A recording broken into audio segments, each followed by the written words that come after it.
Have you ever pulled into your driveway after a long day at work, turned off the ignition, and realized you have absolutely no memory of the drive home? You didn't run any red lights, you navigated traffic, you signaled every turn, but your conscious mind was somewhere else entirely. That phenomenon is your brain on autopilot. It's a mechanism designed to save energy, and it is the single most powerful force in your daily life. We've talked recently about the mechanics of credit card debt and the physiological effects of alcohol. On the surface, those seem like two very different problems. One is financial, the other biological. But if you dig deep enough, you hit the same bedrock. Whether it's swiping a card you can't pay off or pouring a drink you promised you wouldn't, the driver is the same. It's not a lack of willpower. It's a neurological loop, a physical structure etched into your brain that dictates nearly 40% of your daily actions. To change your life, you don't just need motivation. You need to understand the architecture of the habit loop. Here is the root of the issue. This is the basal ganglia. It is an ancient part of the brain responsible for instinctive behaviors. It's efficient, it's fast, and it uses very little energy. And this is the prefrontal cortex, which is the CEO of your brain. It handles long-term planning, complex decision-making, and willpower. But the problem here is the prefrontal cortex is an energy hog. It gets tired easily. Evolution designed your brain to be lazy. When you repeat an action enough times, like checking your phone when you're bored or ordering takeout when you're stressed, the brain says, "Okay, I've got this pattern down. Let's hand this off to the basal ganglia." As soon as the handover happens, the behavior becomes a habit. You stop choosing. You just do. Researchers discovered that this autopilot functions in a three-part loop. If you want to break a bad habit or build a new one, you have to dissect these three components. First, there is the cue. This is the trigger. It tells your brain to go into automatic mode and which habit to use.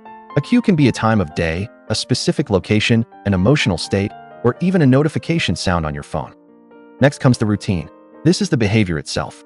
This is the part we usually focus on, the drinking, the spending, the scrolling. But the routine is just the symptom. Finally, there is the reward. This is the reason your brain remembers this loop in the first place. The reward helps your brain figure out if this particular loop is worth remembering for the future. Let's look at the alcohol example we discussed last week. You finish a stressful day of work. That feeling of tension, that is the cue. You pour a glass of wine or open a beer. That is the routine. The alcohol hits your bloodstream, releases a mild sedative effect, and the stress fades for 20 minutes. That is the reward. Here is the trap. Your brain doesn't care that the alcohol ruins your sleep or that the spending ruins your credit score. It only cares that the immediate problem or stress was solved by the routine.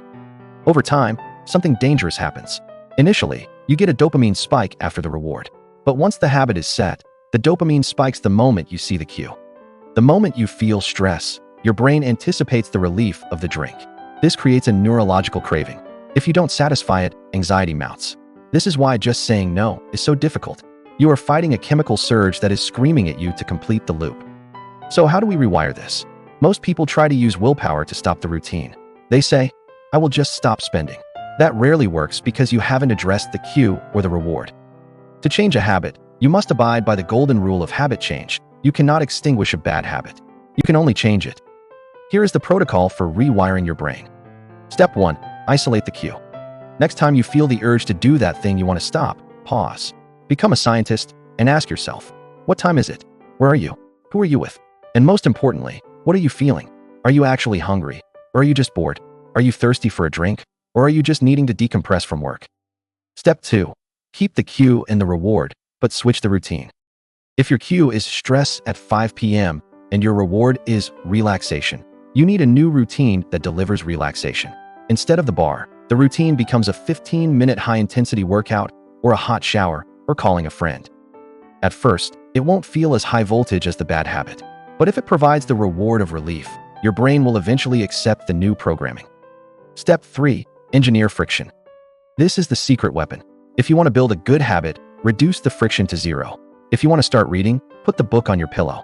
If you want to run, sleep in your gym clothes. Conversely, increase friction for bad habits.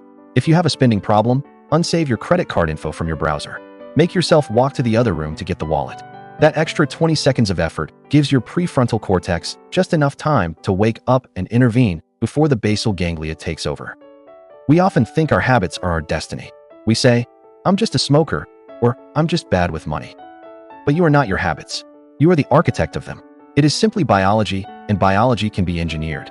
Identify the cue. Respect the craving. Change the routine.